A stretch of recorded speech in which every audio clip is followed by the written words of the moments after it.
चलिए देखा जाए क्वेश्चन नंबर 11 फ्रॉम एक्सरसाइज 5.2। बोला गया which term of the AP 3, 15, 27, 29 dot dot dot will be 132 more than it's 54th term. मतलब इस एपी का ऐसा कौन सा टर्म है जो इसके 54th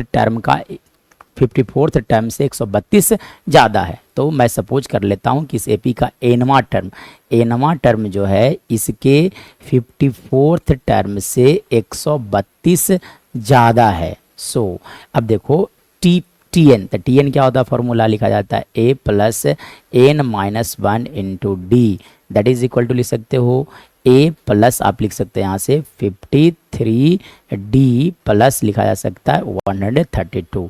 ए से ए कैंसल आउट हो गए, यानी कि यहाँ से आप लिख सकते हो एन माइनस 1 इंटू डी। अब डी देखो तो डी कैलकुलेट किया जाता है T2 माइनस T1। अब देखो तो T2 कितने हैं, 15 minus 3 that is equal to 12। So यहाँ पे रख दिया जाए, 12 इज इक्वल टू आप लिख सकते हो 53 इंटू 12 प्लस 132। मतलब यहाँ से अगर बात किया जाए तो N minus 1 into 12 equal to, चलो तो सबसे पहले बात आप 53 इंटू 12 कर लो, तो यानी कि 53 इंटू 12 आप कैलकुलेट करो तो देखो 36, 12 into 3 that is equal to 36, यानी कि 3 कैरी।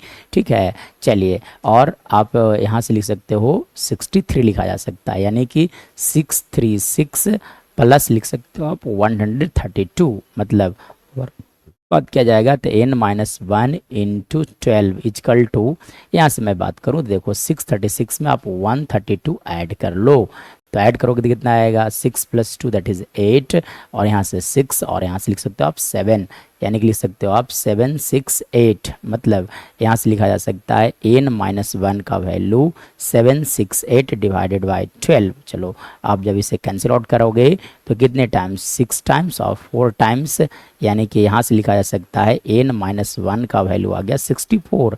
दिस इम्प्लाइज दैट कि n का वैल्यू हो गया आपका 65। सो इस एपी का